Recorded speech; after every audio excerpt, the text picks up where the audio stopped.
ನಡೆಸಲಿಕ್ಕೆ ಅವರ ಸ್ಫೂರ್ತಿ, ಸಲಹೆ ಹಾಗೂ ಆ್ಯಕ್ಟಿವ್ ಪಾರ್ಟಿಸಿಪೇಷನ್ ಏನು ಹೇಳ್ಬೋದು. ಇದರಿಂದಾಗಿ ಒಂದು ಸಮಾರಂಭ ಅತ್ಯಂತ ಯಶಸ್ವಿಯಾಗಿದೆ. ಎಲ್ಲರಿಗೂ ಕೂಡ ನಾನು ಹೃತ್ಪೂರ್ವಕವಾದ ಧನ್ಯವಾದಗಳನ್ನು ಅರ್ಪಿಸ್ತೇನೆ. ವಿಶೇಷವಾಗಿ ಈ ಒಂದು ಸಭಾ ಕಾರ್ಯಕ್ರಮಕ್ಕೆ ಆಗಮಿಸಿದಂಥ ವಿಶೇಷ ಆಹ್ವಾನಿತರಾದಂಥ ಶ್ರೀ ನಳಿನಾಕ್ಷಗೌಡ ಬೋಜಾರ ಅವರಿಗೆ ನಾನು ಸಂಘದ ಪರವಾಗಿ ವಿಶೇಷವಾದ ಧನ್ಯವಾದಗಳನ್ನು ಸಮರ್ಪಿಸ್ತೇನೆ. ಅದೇ ರೀತಿ ಈ ಒಂದು ಕಾರ್ಯಕ್ರಮದಲ್ಲಿ ಸಕ್ರಿಯವಾಗಿ ಒಂದು ಸಾಂಸ್ಕೃತಿಕ ಕಾರ್ಯಕ್ರಮಕ್ಕೆ ಹೆಸರನ್ನು ಕೊಟ್ಟು ಇಲ್ಲಿ ಬಂದು ಪಾಲ್ಗೊಳ್ಳಲಿಕ್ಕೆ ಹೆಸರನ್ನು ನೀಡಿದಂಥ ಪ್ರತಿಯೊಬ್ಬ ಸ್ಪರ್ಧಿಗಳಲ್ಲ, ಅವರು ತಮ್ಮ ಒಂದು ಪ್ರತಿಭೆಯನ್ನು ತೋರಿಸಲಿಕ್ಕೆ ಮುಂದೆ ಬಂದಿದ್ದಾರೆ. ಪ್ರತಿಯೊಬ್ಬರಿಗೂ ಕೂಡ ಈ ಒಂದು ಸಂದರ್ಭದಲ್ಲಿ ನಾನು ಧನ್ಯವಾದಗಳನ್ನು ಅರ್ಪಿಸ್ತೇನೆ. ಅದೇ ರೀತಿ ಈ ಒಂದು ಕಾರ್ಯಕ್ರಮಕ್ಕೆ ಊಟದ ವ್ಯವಸ್ಥೆಗೆ ಸಹಕರಿಸಿದಂಥ ಕೇಟ್ರಿಂಗ್ನವರಿಗೂ, ಈ ಒಂದು KGS ಕ್ಲಬ್ಬನ್ನು ನಮಗೆ ಪ್ರತಿ ವರ್ಷ ಅವರು ನೀಡಿದಂಥ ಆಡಳಿತ ಮಂಡಳಿಯವರಿಗೂ, ಅದರಲ್ಲಿ ವಿಶೇಷವಾಗಿ ವೆಂಕಟಪ್ಪನವರು ಇಲ್ಲಿಯ ಒಂದು ಸಹಕಾರಕ್ಕೆ ಅವರಿದ್ದಾರೆ, ಅವರಿಗೆ ನಾನು ಧನ್ಯವಾದಗಳನ್ನು ಅರ್ಪಿಸ್ತೇನೆ. ಮತ್ತು ಈ ಒಂದು ಕಾರ್ಯಕ್ರಮಕ್ಕೆ ಬಂದಂಥ ಅತ್ಯಂತ ಪ್ರಮುಖವಾಗಿ ತಮ್ಮೆಲ್ಲರಿಗೂ ಕೂಡ ಇವತ್ತು 24 ಅಂದರೆ ಒಂದು ವಾರ ರಜಾ.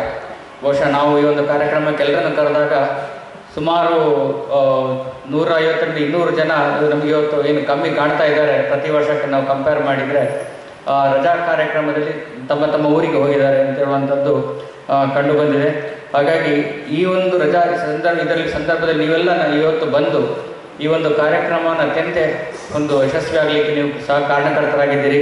ತಮ್ಮೆಲ್ಲರಿಗೂ ಕೂಡ ಮತ್ತೊಮ್ಮೆ ನಾನು ಧನ್ಯವಾದಗಳನ್ನು ಅರ್ಪಿಸಿ, ನಿಮ್ಮ ಎಲ್ಲರ ಒಂದು ಸಹಕಾರ ಹಾಗೂ ಸಹಯೋಗ ಸಂಘದ ಜೊತೆ ಸದಾ ಇರಲಿ, ನಿಮ್ಮನ್ನು ಜೋಡಿಸಿಕೊಳ್ಳಿ ಅಂತ ಒಂದು ಮನವಿಯನ್ನು ಸಲ್ಲಿಸುತ್ತಾ ನನ್ನ ಒಂದು ಧನ್ಯವಾದ ಸಮರ್ಪಣೆಯನ್ನು, ಅದರಲ್ಲೂ ಮುಖ್ಯವಾಗಿ ಈ ಒಂದು ಸಾಂಸ್ಕೃತಿಕ ಕಾರ್ಯಕ್ರಮವನ್ನು ಕೂಡ ನಡೆಸಿಕೊಡಲಿಕ್ಕೆ ಸತೀಶ್ ಅಕ್ಪಲ್ ಅವರ ತಂಡ, ಅವರಿಗೆ ಕೂಡ ವಿಶೇಷವಾದ ಧನ್ಯವಾದಗಳನ್ನು ಅರ್ಪಿಸ್ತಾ ನನ್ನ ಒಂದು ಮಾತುಗಳನ್ನು ಪ್ರತ್ಯಕ್ಷವಾಗಿ ಪರೋಕ್ಷವಾಗಿ ಸಹಕರಿಸಿದ ಪ್ರತಿಯೊಬ್ಬರಿಗೂ ಕೂಡ ಧನ್ಯವಾದಗಳು. Thank you.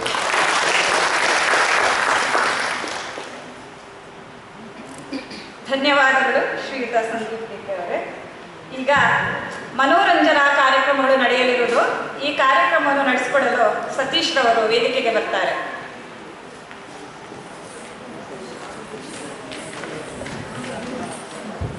ಇನ್ನೊಂದು 1 ಗಂಟೆ ಕಾರ್ಯಕ್ರಮ ಇದೆ. ನಮ್ಮದೇ ಸಂಘದ ಸದಸ್ಯರು, ನಮ್ಮದೇ ಪ್ರತಿಭೆ, ನಮ್ಮವರ ಕಾರ್ಯಕ್ರಮವನ್ನು ನೀವು ಕೊನೆಯವರೆಗೆ ಇದ್ದು ನೋಡಿ. ಇದೊಂದು ಅವಕಾಶ ಮತ್ತು ನಿಮ್ಮೆಲ್ಲರ ಆಶೀರ್ವಾದ ನಮ್ಮ ಈ ಸದಸ್ಯರ ಮಕ್ಕಳ ಪ್ರತಿಭೆಗಳ ಮೇಲೆ ಇರಬೇಕು. ಮುಂದಿನ ಕಾರ್ಯಕ್ರಮಕ್ಕೆ ಶರಣ.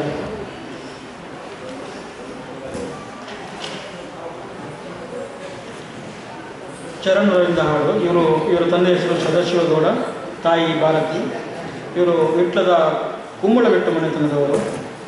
ನಮ್ಮ ತುಳುನಾಡಿನ ಭೂತಾರಾಧನೆಯ ಒಂದು ಕರಾವಳಿ, ಅದರಲ್ಲಿ ಅವರ ಫ್ಯಾಮಿಲಿ ತುಂಬ ಇನ್ವಾಲ್ವ್ ಆಗಿದೆ.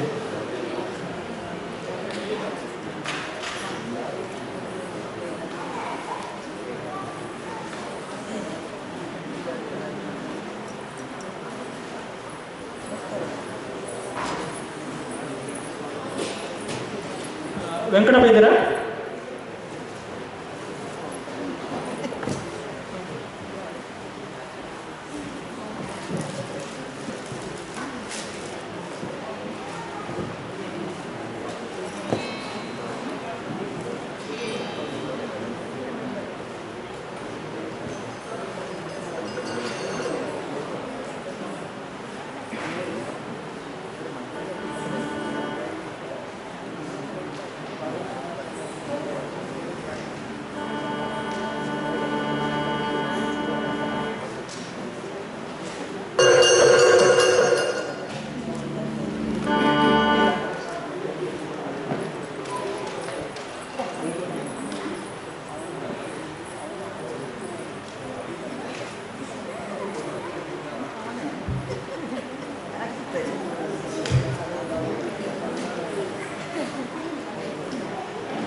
ಹರಿ ಓಂ ಹರಿ ಓಂ.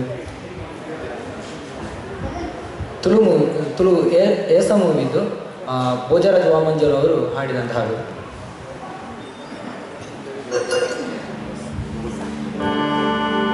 ತುಳುನಾಡ ಪೆರ್ಮೆದ ಅನುಕಲೆ ಯಕ್ಷಗಾನ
ಸಂತಸ ಕಣಪಿ ಮೆನ ಕುರುದು ಬೆಸರಿನ ಕಳಪಿ ಮೇಮನ ದಿಂಜ ಸಂತಸ ಕಣಪಿ ಮೆನ ಕುರುದು ಬೆಸರಿನ ಕಳಪಿ ಜೇನ ದಿಂಜಿನ ಯಕ್ಷಗಾನ ಜೇನ ದಿಂಜಿನ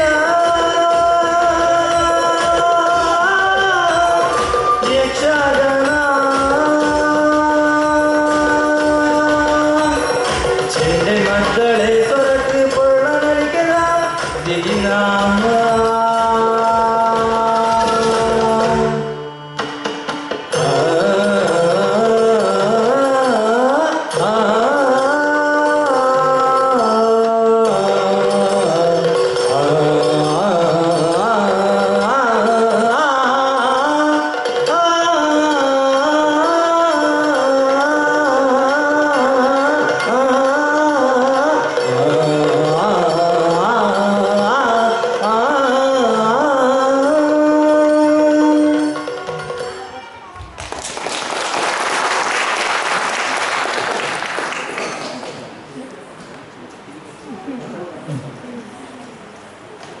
ಮುಂದೆ ಶಿವಕಾಮವರ್ಧಿನಿ ಒಂದು ಭರತನಾಟ್ಯ ರೂಪಕ, ತ್ರಿಷಾ ಎನ್ ಕಲ್ಯಾಣಿ ಮತ್ತು ಡಾಕ್ಟರ್ ಶರ್ಮಿಳಾ ನಟರಾಜ್.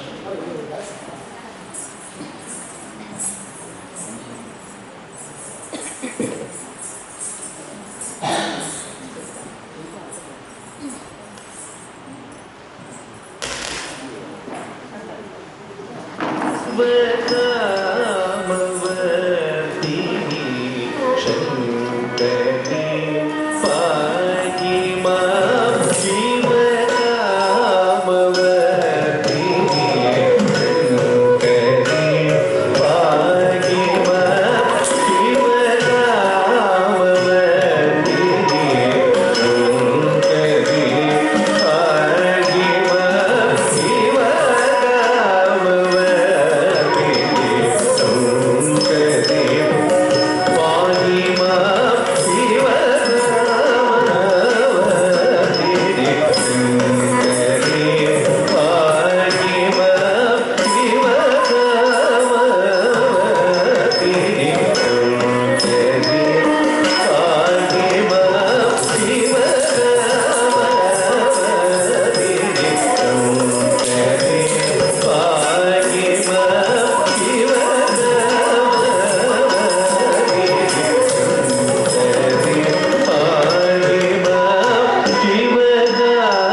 ಧನ್ಯವಾದಗಳು ಪುರುಷೋತ್ತಮ ಶರ್ಮಿಳಾ ನಟರಾಜ್ ಅವರೇ, ಅವರು ತಾಯಿ ಮತ್ತು ಮಗಳು.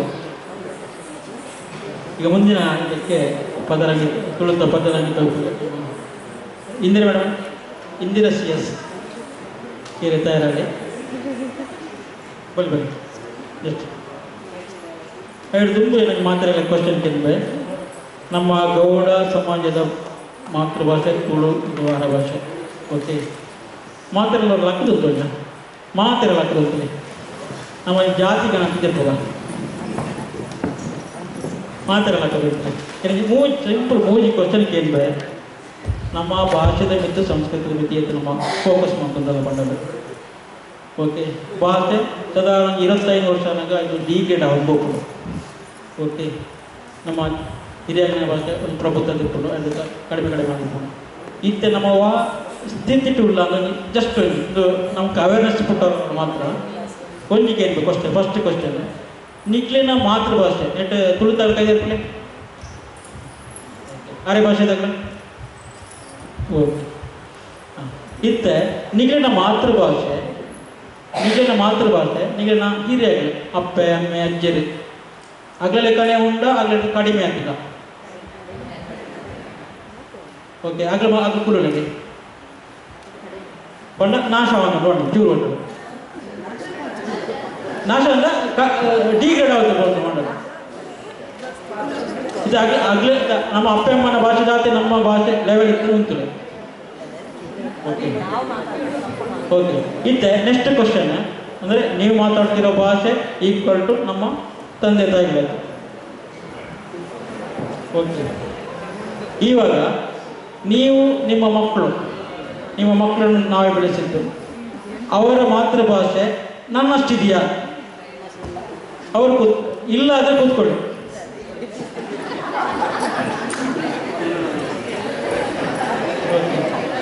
ಇತ್ತ ಕೊನೆ ಲಾಸ್ಟ್ ಅವರ ಪಿರತಿರ್ಗದ ಕೂಡಲೇ ಓಕೆ, ಇತ್ತ ಬುಕ್ಕೊಂಜಿ ಕ್ವಶನ್, ಹೆಣ್ಣ ಭಾಷೆ ಹೆಣ್ಣ ಪುಳ್ಳಿಯರ್ಲಿಗೆ ಎತ್ತುಲ ಅಥವಾ ಹಾಲು ಎಂಚೆ ಇಪ್ಪುಂಡು ಬಡ ಅವಿಲ್ಲ ಇಪ್ಪುಂಡು ಅಥವಾ ಕೆಲವು ಜನ ಆಲ್ಮೋಸ್ಟ್ ಹೋಗ್ತದೆ ಅದು ನಿಂತಿರೋದು ಇಲ್ಲೇ ಅವರೇಜ್ ಆಗಿ ತಗೊಳ್ತಿರೋದು. ಈಗ ಹಿಂದೆ ತಿರುಗಿ ಒಂದು ಸ್ವಲ್ಪ ನೋಡಿ ಸಲ, ಯಾಕೆಂದರೆ ಇದು ನಾವು ಆಲೋಚನೆ ಮಾಡುವಂಥದ್ದು. ಒಂದ್ಸಲ ಭಾಷೆ ಕೈ ತಪ್ಪಿದರೆ ಹೋಯ್ತದು. ಭಾಷೆ ತಪ್ಪಿದರೆ ಕೈ ತಪ್ಪಿದರೆ ಅಲ್ಲಿ ಅದರಷ್ಟು ಒಂದಷ್ಟು ಕಲ್ಚರ್ ಇರುತ್ತೆ, ಒಂದಷ್ಟು. ಸೊ ಆದ್ದರಿಂದ ನಿಗ್ಲಿಗೆ ನಾವು ಮಾತೃಭಾಷೆಯನ್ನು ಬುಡೋಡಿಸಿ ಕಲ್ಪವರು ಮಾತೃಭಾಷೆ ನಮ್ಮ ಜೋಕ್ಲಿಗೆ ಆಪ್ಷನ್ ಆಗ್ತಾವೆ, ಎಸ್ ಆರ್ ನೋ ಆ್ಯಂಡ್ ಇಷ್ಟ ಆಗ್ತಾವೆ, ಅದನ್ನು ಮ್ಯಾಂಡೇಟ್ರಿ ಮಾಡ್ರಿ. ಇದು ಗೊತ್ತಾಗ್ತದೆ ನಮ್ಮ ಈ ಸಂಘ ಸಂಸ್ಥೆಗಳು ಅಟ್ಲೀಸ್ಟ್ ನಮ್ಮ ಜಾತಿ ಸಮಾಜ ಸಂಘ ನಮ್ಮ ಸಂಸ್ಕೃತಿನ ಇನ್ನು ಹೊಡಿಬೋದು ಹೋಗೋಣ. ಓಕೆ, ಅದಕ್ಕೆ ನಮ್ಮ ಮಾತು ಹೇಳ್ಕೊಂಡು ನೀವು ಏನಾಗಿ ತೂಳು ಕಲ್ಪೋಡು ಇಂಗ್ಲೂ ಆನ್ಲೈನ್ ಏನು ಕ್ಲಾಸ್ ಉಂಟು ಕೋರ್ಸಸ್ ಉಂಟು ಏನನ್ನು ಕಾಂಟ್ಯಾಕ್ಟ್ ಮಾಡ್ಕೊಳ್ಳಿ. ಅವತ್ತಂದೆ ಅರೆ ಭಾಷೆ ಇಲ್ಲ ಇಂಗ್ಲೂ ಕ್ಲಾಸ್ ಅಂತದ ಆನ್ಲೈನ್ ಈತೆಲ್ಲ ನಡೋದೊಂದುಂಟು. ಇನ್ನಿತ ಇಂಟೆನ್ಷನ್ ಗೊತ್ತಾನಂತ ಡೆಪ್ತ್ ಗೊತ್ತಾನಂತ ಈಗ ಮಾತೆಲ್ಲ ಗೊತ್ತಿಪ್ಪುಂಡು ಆಂಡ ಕೆಲಸ ನಂಗೆ ಎಂಚಿನ ನಮ್ಮ ಪರಿಸರ ಚೇಂಜ್ ಆಗ್ತದೆ ಆಪ್ಷನ್ ಇತ್ತು ಆಯ್ನಾತು ಈ ಬಗ್ಗೆ ಮಾತಿಲ್ಲ ನಿಮಗೆ ಸಂಸ್ಕೃತಿ ವರಿಪಾರ ನಮ್ಮ ಭಾಷೆ ವರಿಪಾರ ಇದನ್ನ ಎಲ್ಲ ಪ್ರೋಗ್ರಾಮ್ ಇಂಚೆ ಬೇತನ ಇತ್ತು ನಮ್ಗೆ. ಧನ್ಯವಾದ. ಐತೆ ಇಂದಿರಾ CS ಬೇರೆ ರಿಟೈರ್ಡ್ ನರ್ಸ್ ಸೂಪರ್ಡೆಂಟ್ ಆಗ್ತಿದೆ ನಮ್ಮ ESI ಅಲ್ಪ. ಅವತ್ತಂದೆ ಬೇರೆ ಗಾಯಕಿ ಬೇರೆ ಆರ್ಕೆಸ್ಟ್ರಾ ಟೀಮ್ ಉಂಟು ಮೇಡಮ್ ಹೇಳಿ.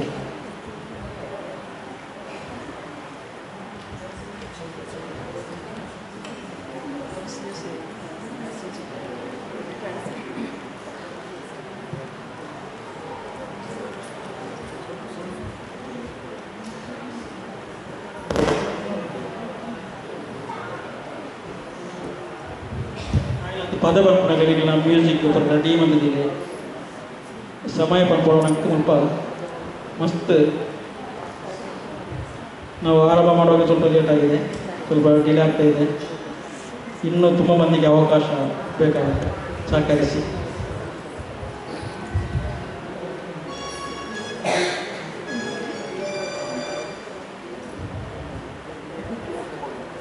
ಈಗ ನಾನೊಂದು ನಾನಿನ್ನ ಬಿಡಲಾರೆ ಚಿತ್ರದ ಒಂದು ಹಾಡು ಹಾಡ್ತಾ ಇದ್ದೇನೆ. ಅದರಲ್ಲಿ ನಟನೆ ಮಾಡಿದಂಥವರು ಅನಂತ್ ನಾಗ್ ಮತ್ತು ಲಕ್ಷ್ಮಿಯವರು. ಲಕ್ಷ್ಮಿಯವರ ಮನೋಜ ಅಭಿನಯದ ಒಂದು ಈ ಹಾಡು ಬಿಡೆನು ನಿನ್ನ ಪಾದ.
ಇವಾಗ ಇನ್ನೊಂದು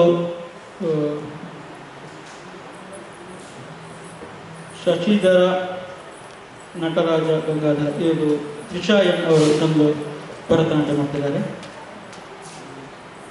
ಇದು ತಾಳ ಆದಿ, ಇದರ ಕವಿ ಬಂದು ಮಹಾದೇವಿ. ಶಶಿಧರ ನಟರಾಜ ಗಂಗಾಧರ.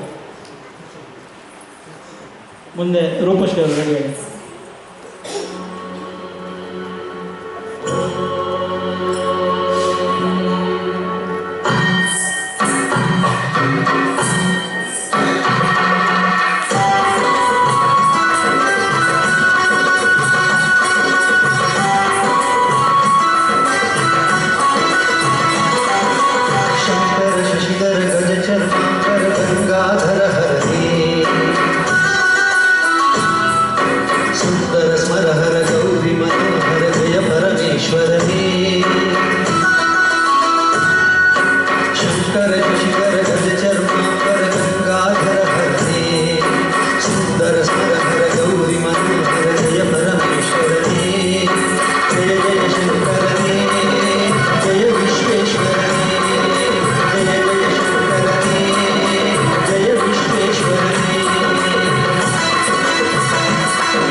ಮುಂದಿನ ಕಾರ್ಯಕ್ರಮಕ್ಕೆ ರೂಪಶ್ರೀ ಅವರಿಂದ ಫ್ಯೂಷನ್ ಡ್ಯಾನ್ಸ್. ರೂಪಶ್ರೀ ಅವರು ಹಸ್ಬೆಂಡ್ ಬಂದು ದಯಾನಂದ್ ಅಂತ, ನಮ್ಮ ಪ್ರೇಮಕ್ಕೆ ದಾರಿ ಅವರ ಸುಪುತ್ರಿ ಪ್ರೇಮ ಅಂತ ಸೀತಾರಾಮ್ ಕುಲ ಅವರ ಮಗಳು. ಅವರು ಪ್ರೊಫೆಷನ್ ಬಂದುಬಿಟ್ಟು ಅಸೋಸಿಯೇಟೆಡ್ NCC ಆಫೀಸರ್ ಅವರು, ಅದಲ್ಲದೆ ಹಿಂದಿ ಟೀಚರ್. 2008 ಈ NCC ಪ್ರೀ ಕಮಿಷನ್ ಕೋರ್ಸಲ್ಲಿ ಅವರು ಗೋಲ್ಡ್ ಮೆಡಲ್ ತಗೊಂಡವರು. ಅದೇ ರೀತಿ 6th rank in B.Ed Hindi. ಈಗ ರೂಪಶ್ರೀ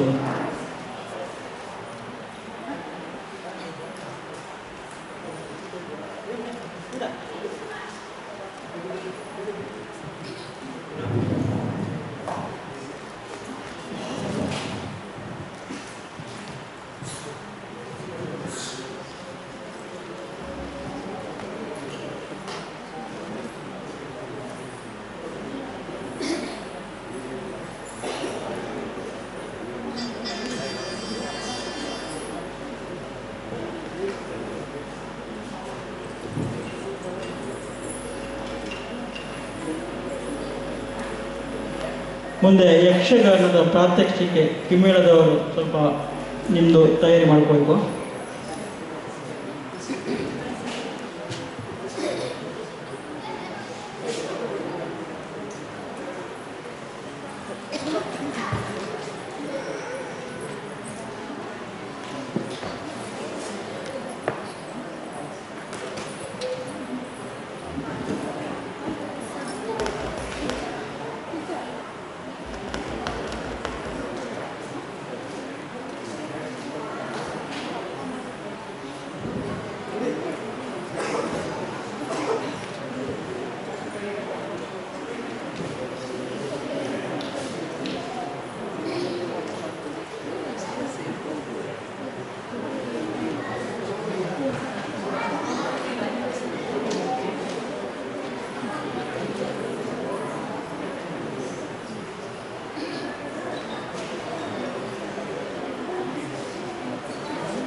ಯಕ್ಷಗಾನ ಹಿಮ್ಮೇಳದವ್ರು ಹೇಳಿದ್ದೀರಾ?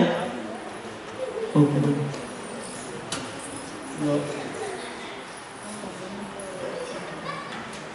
ಇನ್ನು ಮಾತಿಲ್ಲ, ಯಕ್ಷಗಾನ ತೂತಾರಲ್ಲ.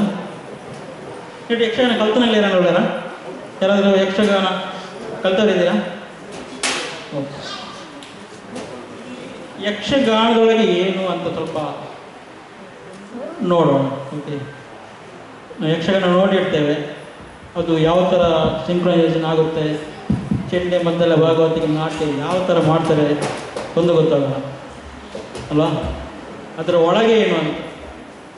ಸೊ ಯಕ್ಷಗಾನ ಯಾಕೆ ಕಲಿಬೇಕು ಅಂತ, ಇದರ ಉದ್ದೇಶ ಒಂದು, ಯಕ್ಷಗಾನದ ಕಲಿಕೆ ಇದೆಲ್ಲ ಚೇಂಜಸ್ ಆಗಿದೆ ಇವಾಗ. ಒಂದು, ಈಗ ಹವ್ಯಾಸಿಗಳು ಕೂಡ ರಂಗದಲ್ಲಿ ಪ್ರಬುದ್ಧರಾಗಿ ಬರ್ತಾ ಇದ್ದಾರೆ.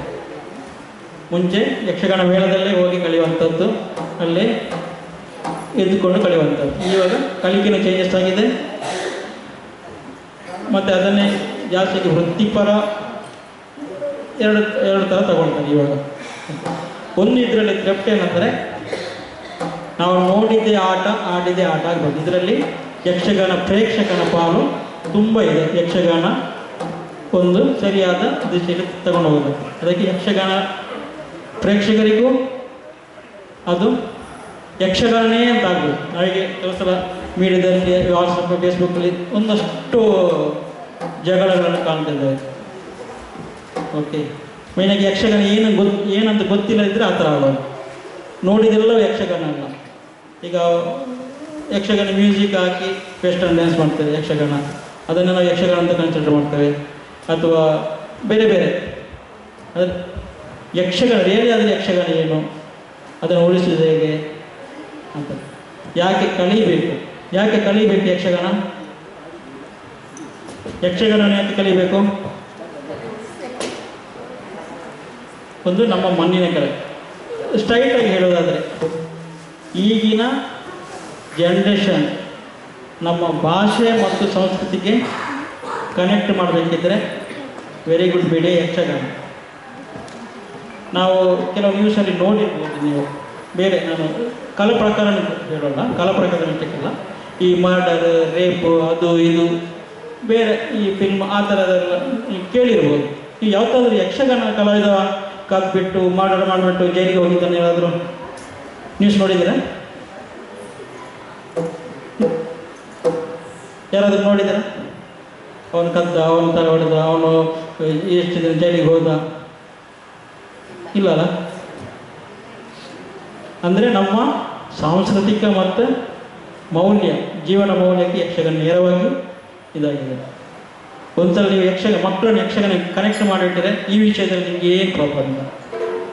ಈ ನೈತಿಕ ವಿಷಯದಲ್ಲಿ ಅಥವಾ ನಮ್ಮ ಪಾರಂಪರಿಕ ಮತ್ತು ನಮ್ಮ ಭಾರತೀಯ ಹೆರಿಟೇಜ್ ಏನಿದೆ ಅದಕ್ಕೋಸ್ಕರ ನಾವು ಯಕ್ಷಗಾನ ಮಕ್ಕಳಿಗೆ ಆದಷ್ಟು ಒಂದು ಹುಚ್ಚು ಹಿಡಿಸಬೇಕು. ಓಕೆ, ಈಗ ಯಕ್ಷಗಾನಕ್ಕೆ ಅರ್ಥ ತುಂಬ ಇದೆ. ಓಕೆ, ನಮ್ಮದು ಯಕ್ಷಗಾನ ಎಲ್ಲಿದೆ, ಎಲ್ಲಿ ಜಾಸ್ತಿಯಾಗಿ ಆಡ್ತಾರೆ? South Canada. ಓಕೆ, ಯಕ್ಷಗಾನ ಅಂದರೆ ನಮ್ಮದು ಮಾತ್ರ ಯಕ್ಷಗಾನ ಅಲ್ಲ. ಫಸ್ಟ್ ನಾವು ತಿಳ್ಕೊಬೇಕಾದ್ರೆ ಅದು ಏನಾಗಿದೆ, ನಮ್ಮ ತೂಟು ಪರ್ದು ಉಂಟು, ಪರ್ದು ಮಣ್ಣಿಗೆ ನಮ್ಮಲ್ಲಿ ಬಾಳೆಹಣ್ಣು ಡಿಫಾಲ್ಟ್ ಅದು ಅಂಚಾತನ. ಯಕ್ಷಗಾನ ಅಂದರೆ ನಮ್ಮದು ಮಾತ್ರ ಯಕ್ಷಗಾನ ಅಲ್ಲ. ಈ ಭಾರತದ ಕರಾವಳಿ ಬೆಟ್ಟಲ್ಲಿ ಈ ಪ್ರಕಾರಗಳು ಅದೆಲ್ಲ ಯಕ್ಷಗಾನ. ಈ ಮೂಡಲಪಾಯ, ಪಡವಲಪಾಯ, ಶ್ರೀಕೃಷ್ಣ ಪಾರಿಜಾತ ಅವರ ಯಕ್ಷಗಾನ. ನಮ್ಮದು ಅದರಲ್ಲಿ ಪಡವಲಪಾಯ ಅಂತ ಬರುತ್ತೆ. ಪಡವಲಪಾಯ. ಓಕೆ, ಪಡವಲಪಾಯದಲ್ಲಿ ವಾಪಸ್ ತಿಟ್ಟು ಬರುತ್ತೆ. ತೆಂಕು ತಿಟ್ಟು, ಬಡಗು ತಿಟ್ಟು. ತೆಂಕು ತಿಟ್ಟು, ಬಡಗು ತಿಟ್ಟು ಡಿಫ್ರೆನ್ಸ್ ಯಾರಿಗೆ ಗೊತ್ತಿದೆ? ತೆಂಕು ತಿಟ್ಟು, ಬಡಗು ತಿಟ್ಟು ಯಾರಿಗೆ ಗೊತ್ತಿದೆ? ಕೈ ಎತ್ತಿ. ನಾವು ಕರಾಳಿಯ ಮಣ್ಣಿನಲ್ಲಿ ಹುಟ್ಟಿದ್ದೇವೆ, ನಾವು ಮಣ್ಣಿನ ಕಲೆ ಅಂತ ಹೇಳ್ಕೊಳ್ತಿದ್ದೇವೆ, ನಮ್ಮದು ಗಂಡು ಕಲೆ ಅಂತ ಹೇಳ್ತಿದ್ದೇವೆ ಅಲ್ವಾ? ಓಕೆ, ಇದು ಉತ್ತರಾದಿ ತಿಟ್ಟು ಮತ್ತು ದಕ್ಷಿಣಾದಿ ತಿಟ್ಟು ಅಂತ. ಉತ್ತರಾದಿ ಅಂದರೆ ಉಡುಪಿಯಿಂದ ಆ ಕಡೆ, ಈ ಕೇದಗೆ ಮುಂಡಗೆಲ್ಲ ಇರುತ್ತೆ ನೋಡಿ, ಅದು ಈ ಸಾಲಿಗ್ರಾಮ ಮೇಳ, ಪೇರೂರು ಮೇಳ, ಬಡಗು ತಿಟ್ಟು. ತೆಂಕು ತಿಟ್ಟು ಉಡುಪಿಯಿಂದ ಈ ಕಡೆ, ತೆಂಕಿನವರು. ತೆಂಕು ಅಂದರೆ ದಕ್ಷಿಣ. ಮೂಡೈ ಬಡ್ಡೆ, ತೆಂಕೈ ಬಡಕೈ ಇಬ್ಬರು ಗೊತ್ತು ನನಗೆ. ಹೌದು. ಓಕೆ, ಅದರಲ್ಲಿ ಎಷ್ಟು ಡಿಫ್ರೆನ್ಸ್ ಎಲ್ಲ ಇದೆ. ಅದರದ್ದೇ ಆದಂಥ ಒಳಗಿನ ವೇಷಭೂಷಣಕ್ಕೆ ಎಲ್ಲ ಡಿಫ್ರೆನ್ಸ್, ಅದು ಆಮೇಲೆ ನೋಡೋಣ. ಓಕೆ, ಹಾಗಾದರೆ ಯಕ್ಷಗಾನದಲ್ಲಿ ಈ ನಮ್ಮ ಇದರಲ್ಲಿ ಪ್ರಸಂಗ ಸಾಹಿತ್ಯ ಅನ್ನೋದು ವೆರಿ ವೆರಿ ಇಂಪಾರ್ಟೆಂಟ್. ನೇರವಾಗಿ ಹೇಳಿದ್ರೆ ಯಕ್ಷಗಾನ ಅಂದರೆ ಪ್ರಸಂಗ ಬುಕ್ಕು. ಓಕೆ, ಆ ಪ್ರಸಂಗವನ್ನು ಛಂದೋಬದ್ಧವಾಗಿ ರಾಗ ತಾಳಕ್ಕೆ ಹೊಂದಿಸಿ ಬರ್ತಿರ್ತಾರೆ. ನಮ್ಮ ಕನ್ನಡವನ್ನು, ಕನ್ನಡದ ಛಂದೋ ಪ್ರಕಾರವನ್ನು ಸದ್ಯದ ಮಟ್ಟಿನಲ್ಲಿ ಉಳಿಸಿಕೊಂಡು ಬೆಳೆಸಿಕೊಂಡು ಬಂದಿರುವಂಥ ಗಂಡುಗಳೆಂದರೆ ಯಕ್ಷಗಾನ. ಎಲ್ಲಿ ಉಳಿದಿದೆ ಸ್ವಾಮಿ ನಮ್ಮ ಕನ್ನಡದ್ದು ಛಂದಸ್ಸಿನ ಪ್ರಕಾರ ಬರೆಯುವಂಥದ್ದು ಅಲ್ವಾ? ಹೆಮ್ಮೆ ಇದೆಯಾ? Okay, great. ಮತ್ತು ತಾಳ, ಲಯ, ರಾಗ, ಶಾಸ್ತ್ರೀಯ ಮತ್ತು ಜನಪದ ಎರಡೂ ಮಿಕ್ಸ್ ಇದೆ ಇದರಲ್ಲಿ. ಬರೀ ಶಾಸ್ತ್ರೀಯತೆಯನ್ನು ಇಟ್ಕೊಂಡು ಹೋಗೋಲ್ಲ. ಶಾಸ್ತ್ರೀಯ ಛಾಯೆ ಇರುತ್ತೆ, ಪೂರ್ಣ ಪ್ರಮಾಣದ ಶಾಸ್ತ್ರೀಯತೆ ಇರೋದಿಲ್ಲ, ಅದರ ಛಾಯೆಯಲ್ಲಿ ಇರುತ್ತೆ. ಓಕೆ, ಆ ಥರ. ಮತ್ತು ಈ ಭರತನಾಟ್ಯದ ಈ ಶಾಸ್ತ್ರದಲ್ಲಿ ಈ 4 ಅಂಗಗಳು ಇರುತ್ತೆ. ಯಾವುದೆಲ್ಲ? ಭರತನಾಟ್ಯ ಶಾಸ್ತ್ರದಲ್ಲಿ ಆಂಗಿಕ, ವಾಚಿಕ, ಸಾತ್ವಿಕ, ಆಹಾರ್ಯ, ಈ 3 ಪ್ರಕಾರಗಳಿರೋದು ನಮ್ಮ ಯಕ್ಷಗಾನದಲ್ಲಿ. ಇವಾಗ ಭರತನಾಟ್ಯದಲ್ಲಿ ಇಲ್ಲ. ಭರತನಾಟ್ಯದಲ್ಲಿ ವಾಚಿಕ ಇಲ್ಲ. ಹೆಮ್ಮೆ ಇದೆಯಾ? ಓಕೆ. ಇಲ್ಲಿ ಯಕ್ಷಗಾನ ಕಲಿಕೆಯಲ್ಲಿ ಈಗ ಒಂದು ಇದರ ಒಳಗೆ ಏನಿದೆ ಅಂತ ನೋಡೋಣ. ನಿಮಗೆ ಈ ಕಾರ್ಯಕ್ರಮ ನೋಡಿದ್ರೆ ನಿಮ್ಮ ಸ್ವಲ್ಪ ಮುಂದೆ ಯಕ್ಷಗಾನ ನೋಡುವ ಕ್ರಮ ಚೇಂಜ್ ಆಗ್ಬೋದು, ಅಥವಾ ಅದನ್ನು ಆಸ್ವಾದಿಸುವ ಕ್ರಮ ಚೇಂಜ್ ಆಗಬೇಕು. ನಾವು ಸ್ವಲ್ಪ ಶಾಸ್ತ್ರೀಯತೆ ಅದನ್ನು ಅರ್ಥ ಮಾಡಿಕೊಂಡ್ರೆ ಅದರ ಏನು ನೀವು ಆಸ್ವಾದನೆ ಮಾಡ್ತೀರ ಅದು ಡಬಲ್ ಆಗುತ್ತೆ. ಓಕೆ, ಹಿಮ್ಮೇಳ ಮುಮ್ಮೇಳ ಗೊತ್ತು, ಕೆಂಡೆ ಮದ್ದಲೆ ಗೊತ್ತು, ಅವರಿಗೆ ಅದರ ರೋಲ್ ಇದೆ. ಇಡೀ ಯಕ್ಷಗಾನದಲ್ಲಿ ಯಾರು ಪ್ರಮುಖರು? ಲೀಡರ್ ಯಾರು? ಭಾಗವತರು. ಅದು ಕೂಡ ಈಗ ಕೈ ತಪ್ಪಿಯಾಗಿದೆ.